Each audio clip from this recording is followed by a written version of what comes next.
الحمد لله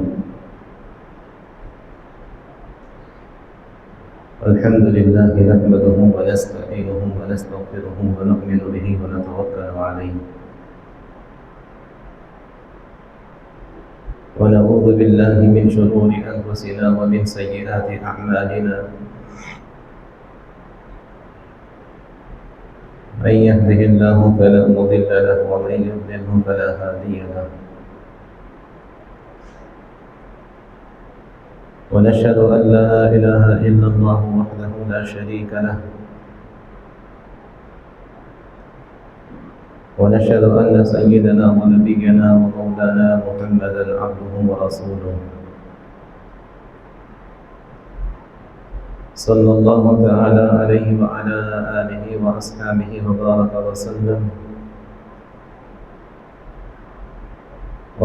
وسلم تسليما كثيرا أما بعد فأعوذ بالله من الشيطان الرجيم بسم الله الرحمن الرحيم ومن يبتغ غير الإسلام دينا فلن يقبل منه وهو في الآخرة من الخاسرين وقال النبي صلى الله عليه وسلم من أحدث في أمرنا هذا ما ليس منه فهو رد أو كما قال عليه الصلاة والسلام رب اشرح لي صدري ويسر لي أمري واحلل عقدة من لساني يفقهوا قولي معزز سامعین، اللہ تبارک و تعالیٰ نے اپنے ماننے والے ایمان لانے والے بندوں کو قرآن پاک میں ایک حکم دیا ہے۔ قرآن مجید کی سورہ نساء 5ویں پارے میں یہ آیت موجود ہے۔ اللہ فرماتے ہیں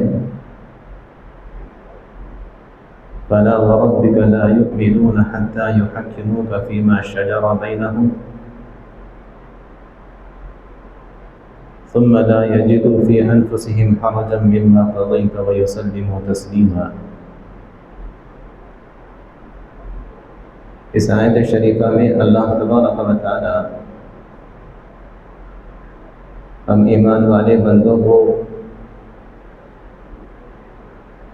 یہ حکم ارشاد فرما رہے ہیں کہ اگر ہمیں ایمان والا بندہ بننا ہے،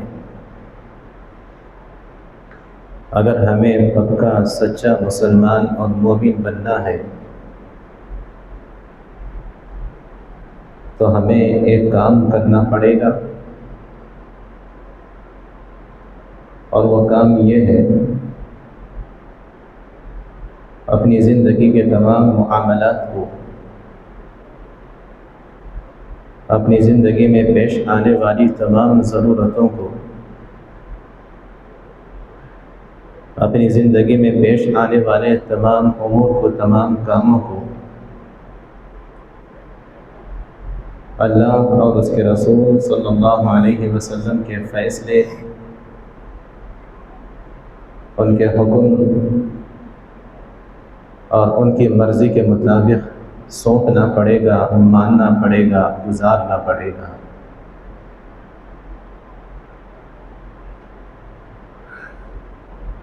اپنی زندگی کے معاملات، مثال کے طور پر تجارت لے لیجئے، تو اللہ تبارک و تعالیٰ بتا رہے ہیں اگر پکا سچا ایمان والا بندہ بننا ہے تو تجارت کے تمام معاملات میں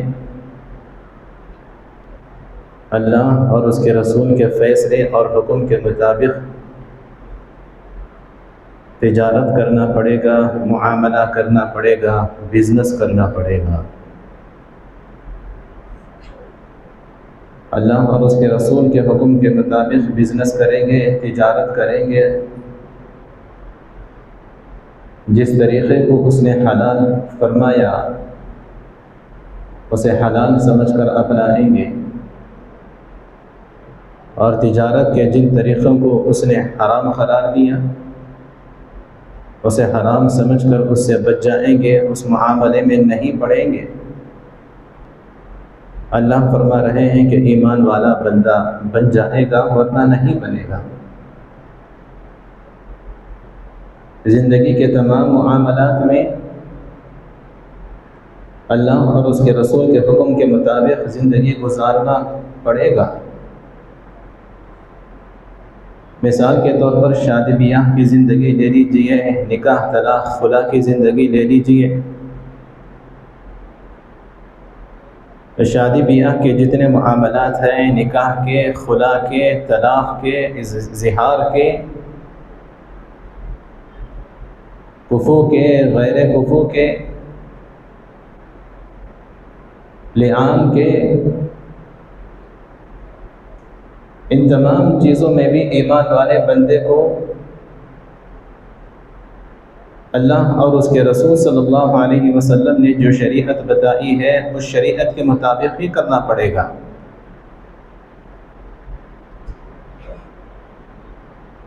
اگر اس کے حکم سے تھوڑا بھی ادھر ادھر چلے جاتے ہیں تو اس آیت شریفہ سے یہی معلوم ہوتا ہے کہ وہ کامل ایمان والا بندہ نہیں ہے، وہ کمزور انسان ہے۔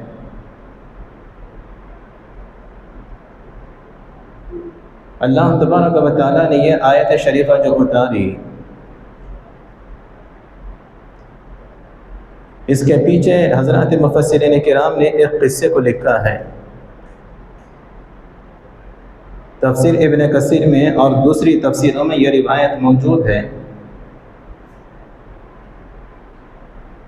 کہ دو آدمیوں کے درمیان جھگڑا ہوا اور وہ فیصلہ لینے کے لیے حضور اکرم صلی اللہ علیہ وسلم کے پاس پہنچے، اور دونوں بھی اپنے آپ کو، اس میں سے ایک انسان اپنے آپ کو ایمان والا بتاتا تھا۔ اللہ کے رسول صلی اللہ علیہ وسلم نے دونوں کی بات کو سنا، دونوں کے دلائل کو سنا، اور حضور اکرم صلی اللہ علیہ وسلم نے ان میں سے ایک کے بارے میں فیصلہ سنایا کہ یہ چیز تمہاری ہے، تمہاری نہیں ہے۔ وہ دونوں وہاں سے نکلے، اور جس انسان کے حق میں فیصلہ نہیں ہوا تھا اس نے کہا کہ مجھے اللہ کے رسول کے فیصلے پر اطمینان نہیں ہے، چلو ایک مرتبہ ابو بکر کے پاس چلتے ہیں رضی اللہ عنہ۔ دونوں حضرت ابو بکر صدیق رضی اللہ عنہ کے پاس پہنچے، اور جس کے حق میں فیصلہ ہو چکا تھا پہنچتے ہی اس نے یہ کہہ دیا کہ ہم دونوں اس سے پہلے اللہ کے رسول کے پاس پہنچے تھے، حضور اکرم صلی اللہ علیہ وسلم نے تمام دلائل کو سننے کے بعد میرے حق میں فیصلہ دے دیا ہے، اور یہ انسان دوبارہ آپ کے پاس فیصلہ سننے کے لیے آیا ہے۔ حضرت ابو بکر صدیق رضی اللہ عنہ نے جیسے ہی سنا کہ اللہ کے رسول نے پہلے ہی فیصلہ سنا دیا ہے تو انہوں نے کہا کہ میرا تو وہی فیصلہ ہے جو اللہ کے رسول صلی اللہ علیہ وسلم فرما چکے ہیں۔ دونوں وہاں سے چلے، جس انسان کے حق میں فیصلہ نہیں ہوا تھا اس نے پھر کہا کہ مجھے ان کے فیصلے پر بھی اطمینان نہیں ہے، چلو عمر بن خطاب کے پاس چلتے ہیں، ان کے سامنے ہم اپنے مقدمے کو پیش کریں گے۔ دونوں حضرت عمر بن خطاب رضی اللہ عنہ کے پاس پہنچے اور اپنے مقدمے کو آپ کے سامنے رکھا۔ جس انسان کے حق میں فیصلہ ہو چکا تھا اس نے پہلے کہہ دیا کہ دیکھو ہم آپ سے پہلے صدیق اکبر کے پاس گئے تھے، اور ان سے پہلے اللہ کے رسول کے پاس بھی گئے تھے، اور حضور اکرم صلی اللہ علیہ وسلم نے میرے حق میں فیصلہ کر دیا ہے، فیصلہ سنا دیا ہے کہ یہ چیز میری ہے۔ حضرت عمر بن خطاب رضی اللہ عنہ نے فرمایا کہ واقعتاً اللہ کے رسول نے تمہارے حق میں فیصلہ سنا دیا، پھر بھی میرے پاس آئے ہو؟ اس نے کہا جی ہاں، اب آپ ہمارے بارے میں فیصلہ کیجئے، ہمارے دلائل کو سنیے، فیصلہ کیجئے آپ۔ حضرت عمر بن خطاب رضی اللہ عنہ نے فرمایا کہ مکانک، تم لوگ اپنی جگہ پر یہیں پر ٹھہرے رہو، میں ابھی آتا ہوں۔ یہ کہہ کر اپنے گھر میں گئے، واپس آئے، آپ کے ہاتھ میں تلوار تھی۔ وہ انسان جو اللہ کے رسول صلی اللہ علیہ وسلم کے فیصلہ کرنے کے باوجود آپ کے فیصلے کو نہیں مان رہا تھا، تلوار اٹھائی اور اس کے گردن پر چلائی اور اس کے گردن کو جسم سے الگ کیا۔ بتایا کہ جو انسان اللہ کے رسول صلی اللہ علیہ وسلم کے فیصلے کو نہیں مانتا، عمر کے پاس اس کے لیے یہی فیصلہ ہے۔ لیکن وہ تھا تو منافق انسان، اپنے آپ کو مسلمان ظاہر کرتا تھا۔ لوگوں نے، منافقوں نے یہ واقعہ مچا دیا کہ عمر نے ایک مسلمان کو قتل کر دیا، ایک اچھے بھلے ایمان والے کو انہوں نے قتل کر دیا۔ حضور اکرم صلی اللہ علیہ وسلم کو خبر ہوئی، اللہ کے رسول صلی اللہ علیہ وسلم نے فرمایا مجھے تو یقین ہے کہ عمر کبھی کسی مومن کے اوپر تلوار نہیں چلائیں گے۔ جب یہ معاملہ چل رہا تھا اس وقت میں اللہ تبارک و تعالیٰ نے یہ آیت اتاری، فَلَا وَرَبِّكَ لَا يُؤْمِنُونَ حَتَّى يُحَكِّمُوكَ فِي مَا شَجَرَ بَيْنَهُمْ ثُمَّ لَا يَجِدُوا فِي أَنفُسِهِمْ حَرَجًا مِّمَّا قَضَيْتَ وَيُسَلِّمُوا تَسْلِيمًا۔ کوئی بھی انسان اللہ کے رسول صلی اللہ علیہ وسلم کے فیصلہ کر دینے کے بعد، حضور اکرم صلی اللہ علیہ وسلم کا حکم آ جانے کے بعد، اللہ کے رسول صلی اللہ علیہ وسلم کے فیصلے کو تسلیم کرنے کے لیے، ماننے کے لیے تیار نہ ہو، اللہ کے رسول کے حکم کو ماننے کے لیے تیار نہ ہو، اللہ نے فرمایا فَلَا وَرَبِّكَ لَا يُؤْمِنُونَ، آپ کے حکم کو جو نہیں مانتا وہ ایمان والا نہیں ہوتا ہے۔ آپ نے اس کے بارے میں فیصلہ کر دیا تھا، یہ نہیں مان رہا تھا فیصلہ، آپ کے حکم کو نہیں مان رہا تھا، یہ لا یؤمنون، یہ ایمان والا نہیں ہے۔ مفسرین کرام نے فرمایا اس آیت شریفہ سے اللہ تبارک و تعالیٰ یہ بات صاف کر دے رہے ہیں ایمان والوں کے سامنے کہ اللہ اور اس کے رسول کا کوئی حکم تمہارے سامنے آ جائے تو تمہارے اندر یہ مزاج ہونا چاہیے کہ آنکھ بند کر کے اس کو مان لو۔ اللہ اور اس کے رسول کے حکم کے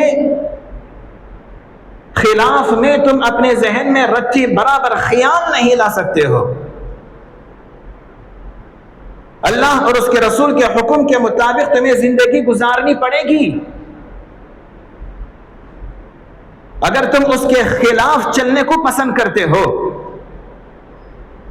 اللہ اور اس کے رسول کی شریعت کے خلاف چلنے میں تمہیں مزہ آنے لگے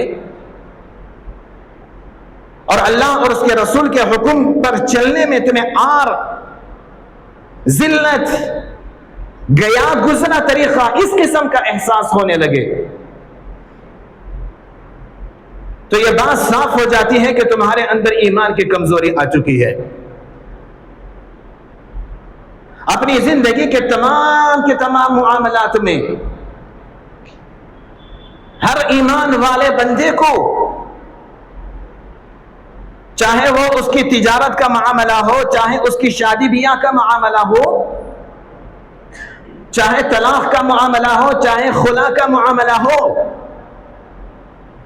چاہے نکاح کا معاملہ ہو، تمام معاملات کے اندر، تمام چیزوں کے اندر، زندگی کے اندر پیش آنے والے تمام امور کے اندر اللہ اور اس کے رسول کے حکم کو دیکھ کر زندگی گزارنی پڑے گی۔ ان کے حکم کے آ جانے کے بعد ہم میں سے کسی بھی انسان کو یہ اختیار نہیں رہے گا کہ اس حکم کو بدلنے کی کوشش کرے یا اللہ اور اس کے رسول کے حکم کے خلاف چلنے کی کوشش کریں۔ قرآن مجید میں سورہ احزاب ہے، 22ویں پارے کا دوسرا صفحہ ہے، اللہ تبارک و تعالیٰ اس میں صاف صاف ایک حکم ہمیں بتاتے ہیں۔ اللہ فرماتے ہیں وَمَا كَانَ لِمُؤْمِنٍ وَلَا مُؤْمِنَةٍ إِذَا قَضَى اللَّهُ وَرَسُولُهُ أَمْرًا أَن يَكُونَ لَهُمُ الْخِيَرَةُ مِنْ أَمْرِهِمْ۔ اللہ اور اس کے رسول کا کوئی فیصلہ، کوئی حکم آ جانے کے بعد ایمان والے بندے، ایمان والی بندی کو اس کے اندر کسی قسم کا کوئی اختیار نہیں رہے گا۔ تمہیں تو بس اس حکم کے مطابق چلنا پڑے گا۔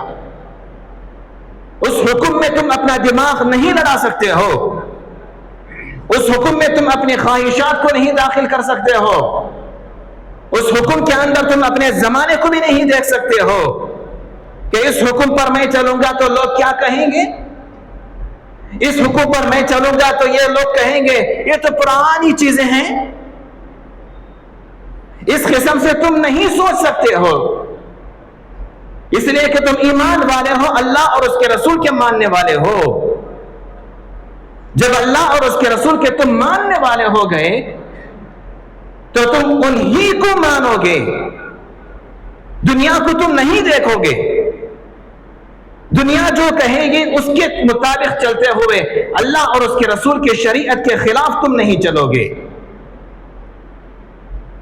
حضور اکرم صلی اللہ علیہ وسلم کے ایک منہ بولے بیٹے تھے جن کا نام تھا زید بن حارثہ۔ گزشتہ جمعہ میں نے کہا تھا ان کے بارے میں، اللہ کے رسول صلی اللہ علیہ وسلم زینب بنت جہش کے پاس گئے۔ زینب بنت جہش حضور اکرم صلی اللہ علیہ وسلم کی پھپھیری بہن۔ حضور اکرم صلی اللہ علیہ وسلم نے ان سے فرمایا میں تمہارا نکاح زید بن حارثہ سے کرنا چاہتا ہوں۔ زینب بنت جہش نے فوراً کہا کہ میں اس کے لیے تیار نہیں ہوں، اس لیے کہ زینب بنت جہش وہ اونچے خاندان کی تھی، آزاد خاندان کی تھی، اونچے خاندان کے ساتھ ان کا تعلق تھا۔ اور زید بن حارثہ، یہ زید بن حارثہ یہ غلام تھے، پھر ان کو آزاد کیا گیا تھا۔ ان کے باپ بھی کوئی اونچے خاندان کے نہیں، یہ بھی کوئی اونچے خاندان کے نہیں۔ اللہ کے رسول صلی اللہ علیہ وسلم نے جیسے ہی کہا کہ میں تمہارا نکاح زید بن حارثہ سے کرنا چاہتا ہوں، زینب بنت جہش نے فوراً کہا میں اس کے لیے تیار نہیں ہوں۔ تفسیر ابن کثیر میں اس کی تفصیلات موجود ہیں۔ حضور اکرم صلی اللہ علیہ وسلم کے کہنے کے باوجود وہ نہیں مانی۔ انہوں نے کہا مجھے اپنی زندگی پر پورا حق ہے کہ میں جس سے چاہے نکاح کر سکوں، میں نہیں کروں گی زید بن حارثہ سے نکاح، وہ غلام خاندان سے ہے، غلامی سے آزاد ہوا ہے وہ انسان۔ حضور اکرم صلی اللہ علیہ وسلم ان کی بات سن کر خاموش ہو گئے۔ اللہ تبارک و تعالیٰ نے اس وقت میں یہ آیت شریفہ اتاری وَمَا كَانَ لِمُؤْمِنٍ وَلَا مُؤْمِنَةٍ إِذَا قَضَى اللَّهُ وَرَسُولُهُ أَمْرًا أَن يَكُونَ لَهُمُ الْخِيَرَةُ مِنْ أَمْرِهِمْ۔ ایمان والا مسلمان ہو، ایمان والا مرد ہو یا ایمان والی عورت ہو، اللہ اور اس کے رسول ان کے بارے میں کوئی فیصلہ کر دے، فیصلہ کرنے کے بعد تمہیں کسی قسم کا اس فیصلے میں اختیار نہیں رہتا۔ تمہیں منہ بند کر کے، آنکھ بند کر کے، دماغ بند کر کے، خواہشات بند کر کے، سب کچھ ختم کر کے اللہ اور اس کے رسول کے فیصلے کے مطابق زندگی گزارنی پڑے گی۔ جو کہا وہ کرنا پڑے گا، تم اس کے خلاف ہرگز نہیں چل سکتے ہو۔ اللہ تبارک و تعالیٰ نے قرآن مجید کے سورہ بقرہ میں ارشاد فرمایا یا ایھا آمنو، اے ایمان والو، ادخلوا فی السلم کافہ، تم اسلام میں داخل ہو جاؤ، ادخلوا فی السلم کافہ، تم اسلام میں داخل ہو جاؤ۔ عجیب بات ہے، اللہ تبارک و تعالیٰ فرما رہے ہیں ایمان والوں سے، ایمان والوں سے جو پہلے سے ایمان والے ہیں ان سے فرما رہے ہیں تم اسلام میں داخل ہو جاؤ۔ پھر فرمایا کافتن، پورے کے پورے داخل ہو جاؤ، اسلام میں داخل ہو جاؤ، پورے کے پورے تم داخل ہو جاؤ اسلام میں۔ حضرات مفسرین کرام نے فرمایا کافتن کا تعلق اسلام سے بھی ہوگا، کافتن کا تعلق ایمان والوں سے بھی ہوگا۔ کیا مطلب اس کا؟ مفسرین کرام نے لکھا کہ کافتن کا تعلق اگر اسلام سے رکھیں تو ترجمہ ہوگا اے ایمان والو تم اسلام میں داخل ہو جاؤ، کافتن پورے کے پورے، مطلب پورے اسلام میں تم داخل ہو جاؤ، پورے اسلام میں تم داخل ہو جاؤ، تھوڑے اسلام کو ماننے والے، تھوڑے اسلام کو نہیں ماننے والے، کچھ حکموں کو ماننے والے، کچھ حکموں کو نہیں ماننے والے، ایسے نہیں، پورے اسلام کے جتنے احکامات ہیں پورے اسلام کے احکامات کو تم ماننے والے بن جاؤ، پورے احکامات پر چلنے والے تم بن جاؤ۔ مجھے پسند آئے گا تو میں چلوں گا، یہ حکم میں نہیں کر سکتا پورا، اس لیے کہ میرے دوست مجھے عجیب سمجھتے ہیں، میں ایسی شادی نہیں کر سکتا، اس لیے کہ اگر میں سیدھی شادی کروں گا، سیدھی سادی شادی کروں گا، اس کے اندر ناچ گانا نہیں ہوگا، اس کے اندر میوزک نہیں ہوگا، اس کے اندر ڈانس نہیں ہوگا، اس کے اندر بے پردگی نہیں ہوگی، سب برقع پہن کر آ جائیں گے، وہاں پر میری بیوی برقع پر پہن کر چلے جائے گی، لوگ کیا کہیں گے پرانے زمانے کے انہوں، میں نہیں مانوں گا اسے، یہ نہیں چلے گا۔ اللہ تبارک و تعالیٰ فرما رہے ہیں اے ایمان والو اسلام کے جتنے احکامات ہیں پورے کے پورے احکامات میں تم داخل ہو جاؤ۔ مفسرین کرام نے فرمایا کافتن کا تعلق اگر ایمان والے بندوں سے رکھے، اللہ فرما رہے ہیں اے ایمان والو اسلام میں داخل ہو جاؤ پورے کے پورے، مطلب کیا؟ فرمایا اسلام کے جتنے احکامات ہیں پورے احکامات تمہاری زندگی میں ہونے چاہیے، پورے کا پورا اسلام تمہاری زندگی میں ہونا چاہیے۔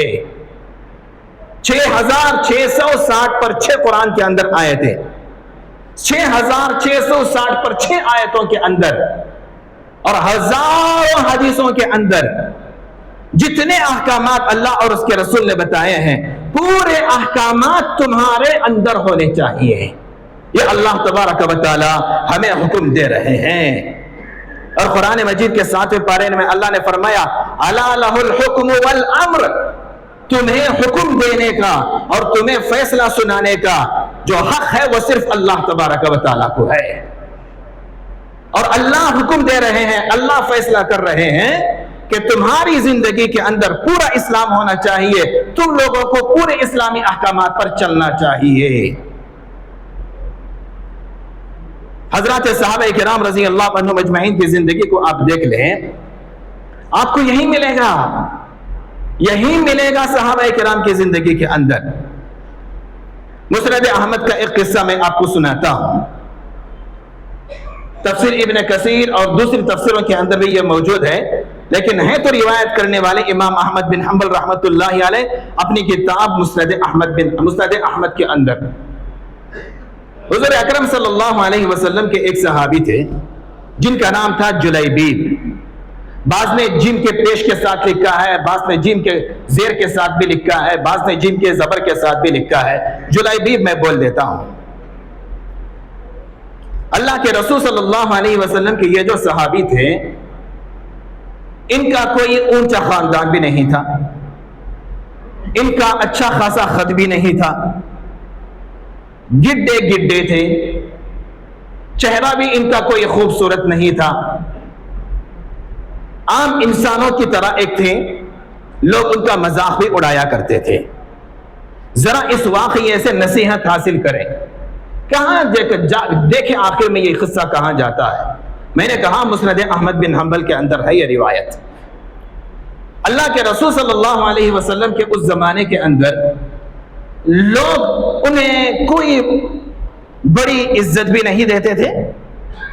ایسا حال تھا ان کا کہ اگر کہیں رشتہ بھیجیں تو وہ رشتہ لینے کے لیے بھی لوگ تیار نہ ہو. اللہ کے رسول صلی اللہ علیہ وسلم نے ایک مرتبہ فرمایا, جلیبیب نکاح ہو گیا. انہوں نے کہا اے اللہ کے رسول, میں نہ میرا صحیح سے اچھا گھر ہے, نہ میرا رنگ روپ ہے, نہ میرے پاس کوئی مال ہے, نہ اونچے خاندان کا ہوں, مجھے اپنی کوئی کون بیٹی دے گا؟ اللہ کے رسول صلی اللہ علیہ وسلم نے فرمایا میں تمہارا نکاح کروں گا.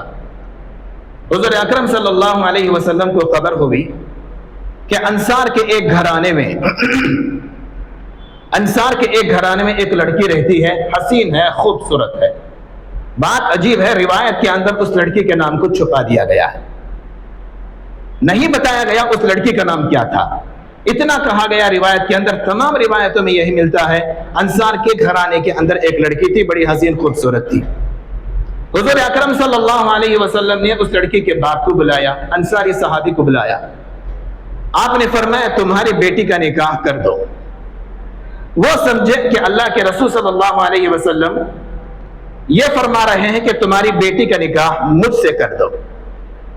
انہوں نے فوراً عرض کیا اے اللہ کے رسول, اس سے بڑی دولت ہمیں اور کیا حاصل ہو سکتی ہے؟ آپ نے فرمایا میرے لیے نہیں, میں جلیبیب کے لیے بول رہا ہوں. جیسے ہی انہوں نے جلیبیب کا نام سنا, سب تو جانتے تھے جلیبیب کون ہے, ایک کالا کلوٹا انسان, حسن بھی نہیں, خوبصورتی بھی نہیں, جسم بھی کوئی اچھا نہیں ہے, ایک دم گڈے, نہ مال ہے, نہ دولت ہے, نہ کمائی ہے, کچھ بھی نہیں ہے. انہوں نے کہا اے اللہ کے رسول, میں اپنی بیوی سے مشورہ کرتا ہوں. آپ نے فرمایا جاؤ مشورہ کر لو. وہ اپنے گھر پہنچے, اپنی بیوی سے کہا کہ اللہ کے رسول نے فرمایا کہ تمہاری بیٹی کا نکاح کر دو. تو ان کی بیوی نے بھی فوراً یہی کہا کہ اللہ کے رسول سے ہماری بیٹی کا نکاح, اس سے بڑی دولت ہمارے لیے اور کیا ہو سکتی ہے, رحمت ہوگی ہمارے لیے. انہوں نے کہا اللہ کے رسول سے نہیں, بلکہ جلیبیب سے نکاح کی بات اللہ کے رسول فرما رہے ہیں. یہ ان کے درمیان جو کچھ بات ہو رہی تھی, ان کے گھر کے اندر پردے میں بیٹھ کر ان کی بیٹی ساری باتوں کو سن رہی تھی. جیسے ہی انہوں نے کہا کہ اللہ کے رسول نے فرمایا کہ جلیبیب سے نکاح کرنا ہے, تو بیوی نے فوراً کہا جلیبیب وہ انسان, کالا کلوٹا, کچھ بھی کماتا نہیں, کچھ بھی نہیں ہے اس کے پاس, اس کے ساتھ نکاح؟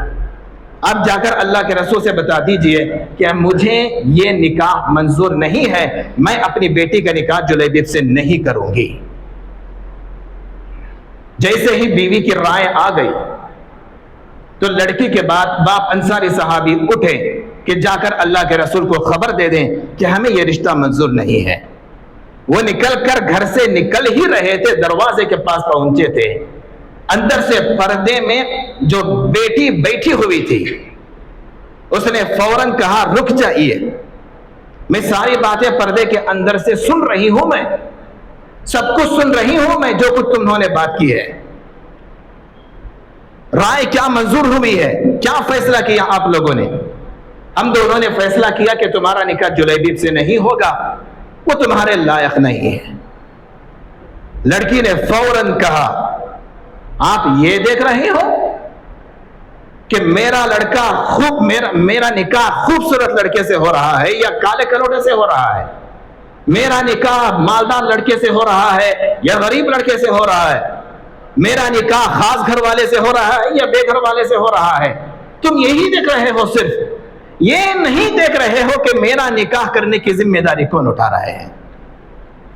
فوراً لڑکی نے کہا وما كان لمؤمن ولا مؤمنة اذا قضى الله ورسوله امرا ان يكون لهم الخيرة من امرهم اے میرے ماں باپ کیا آپ کو یہ آیت پتہ نہیں ہے؟ اس میں اللہ تبارک و تعالی حکم دے رہے ہیں کہ اللہ اور اس کے رسول کے فیصلے آ جانے کے بعد ایمان والے بندے ایمان والی بندی کو اختیار نہیں رہتا اس میں کسی قسم کی رائے دے سکے۔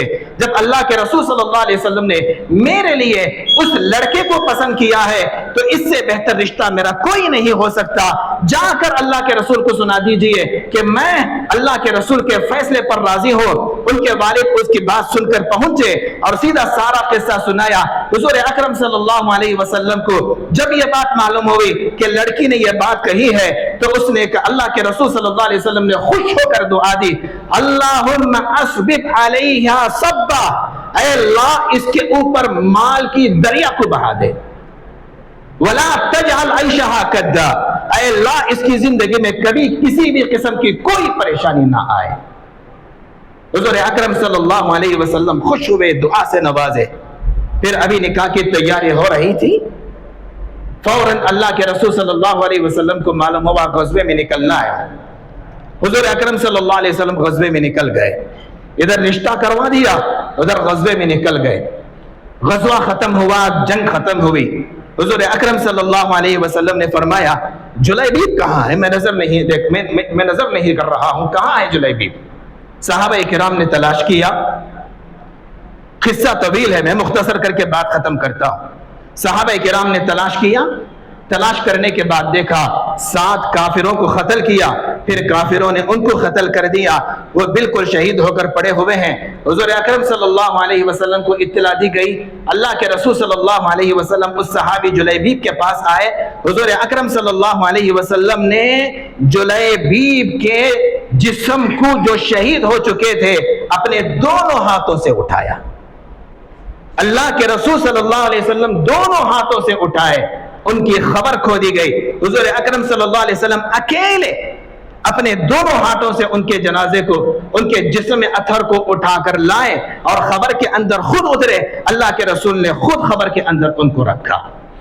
حضور اکرم صلی اللہ علیہ وسلم کی ہاتھوں سے ان کا جنازہ ہوا، ان کو دفن کر دیا گیا۔ لیکن وہ لڑکی جس نے حضور اکرم صلی اللہ علیہ وسلم کی بات کو مانا تھا، محدثین کرام نے لکھا ہے اللہ کے رسول صلی اللہ علیہ وسلم کی دعا کی برکت تھی کہ مدینے کے اندر جتنی عورتیں تھیں ان تمام عورتوں میں وہی عورت سب سے زیادہ مالدار عورت تھی، سب سے زیادہ اللہ کے راستے میں مال خرچ کرنے والی عورت تھی۔ زندگی بھر ویسی ہی رہی۔ کہا میرا نکاح اللہ کے رسول نے جلیبیب سے کر دیا تھا، اللہ کے رسول نے جب کر دیا تو میں جلیبیب ہی کی بیوی بن کر دنیا کے اندر رہوں گی، اور مرنے کے بعد جب اٹھوں گی قیامت کے اندر بھی جلیبیب کی بیوی بن کر اٹھنا میں اپنے لیے فخر کا سبب اور فخر کا باعث سمجھوں گی۔ میں کسی سے نکاح نہیں کروں گی، ساری زندگی بیوہ کی زندگی گزاری، کبھی انہوں نے کسی سے نکاح نہیں کیا۔ اللہ تبارک و تعالیٰ نے ان کی زندگی کے اندر کبھی کسی قسم کی کوئی پریشانی نہیں لائی۔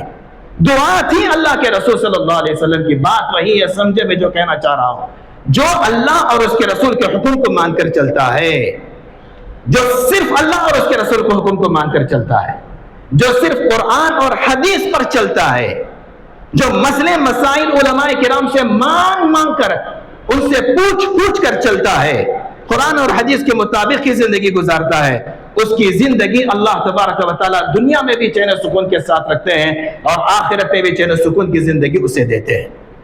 ورنہ وہ لڑکی جس نے صرف ایک حکم کو مانا تھا، دعا اللہ کے رسول کے دل سے ایسے نکلی، زندگی میں کبھی کوئی پریشانی نہیں آئی۔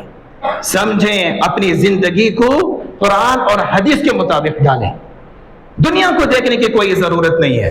میں ایسی شادی کروں گا تو لوگ کیا سمجھیں گے، میں برقع پہنا کر لے جاؤں گا تو کیا سمجھیں گے، میں داڑھی رکھ لوں گا تو کیا، لوگ آ کر کیا پوچھتے پتہ ہے، حضرت داڑھی رکھے نا اتنا ڈر نہیں ہوتا کیا، ٹیررسٹ نہیں بولتے کیا لوگ؟ میں نے کہا جتنی عزت داڑھی کی وجہ سے غیر دیتے ہیں مسلمان بھی اتنی نہیں دیتے۔ واقعتاً رکھ کر دیکھو، جو اللہ اور اس کے رسول کے حکم کے مطابق، ان کی سنتوں کے مطابق زندگی گزارتا ہے، کچھ دوسرا کا سوچنے کی ضرورت نہیں کہ لوگ کیا کہیں گے میں ایسی زندگی گزاروں گا تو، لوگ کیا کہیں گے، یہ کیا کہیں گے، پڑوس پڑوس کیا کہیں گے، دوست کیا کہیں گے، رشتہ دار کیا کہیں گے، بیوی کیا کہے گی، بچے کیا سمجھیں گے۔ نہیں، آپ ہیں، آپ کا اللہ ہے، آپ ہیں، اللہ کے رسول ہیں، بس اپنا تعلق ان دونوں سے جوڑ کر رہیں۔ ان کے علاوہ کسی سے کچھ ڈرنے کی بھی ضرورت نہیں، ان کے علاوہ کسی کے بارے میں کچھ سوچنے کی بھی ضرورت نہیں۔ اللہ تبارک و تعالیٰ سے دعا فرمائے ہمیں اسے سمجھنے، اسے اپنی زندگی میں لانے کی توفیق عطا فرمائے۔ آخر میں اعلان ہے، جیسا کہ گزشتہ جمعہ آپ سے کہا گیا تھا کہ آنے والی جو اتوار ہے، کل نہیں پرسوں، آل انڈیا مسلم پرسنل لا بورڈ کا ایک بڑا اجلاس ہونے والا ہے۔ آج سے اجلاس سبیل الرشاد کے اندر شروع ہو چکا ہے۔ بڑے علماء جو اس ملک کے اندر رہتے ہیں، سارے علماء جمع ہیں اور مسلمانوں کے دینی اور ملی مسائل کے اوپر گفتگو ہو رہی ہے۔ پھر اس کا عمومی اجلاس جو ہے اتوار کے دن عصر کی نماز کے بعد سے عشاء تک قدس صاحب عیدگاہ میں قادریہ مسجد کے گراؤنڈ میں ہونے والا ہے۔ تمام حضرات سے گزارش ہے کہ اتوار کے دن اپنے پورے کاموں کو چھوڑ کر، ضروری کام ہو تو الگ بات، اپنے تمام کاموں کو چھوڑ کر قدس صاحب عیدگاہ اتوار کے دن پہنچ جائیں۔ عصر کی نماز کے بعد سے لے کر رات عشاء تک وہ جلسہ ہونے والا ہے۔ آپ کی حاضری وہاں پر ضروری ہے۔ وقف بورڈ کے تعلق سے اور وقف بل کے تعلق سے اور تحفظ شریعت کے تعلق سے وہاں پر باتیں آئیں گے۔ آپ حضرات سے گزارش ہے کہ اس جلسے میں زیادہ سے زیادہ شرکت کر کے اس اجلاس کو کامیاب بنائیں۔ اللہ تبارک و تعالیٰ سے دعا ہے جلسے کو کامیاب بنائے، ہر قسم کی رکاوٹوں کو دور فرمائے۔ آمین۔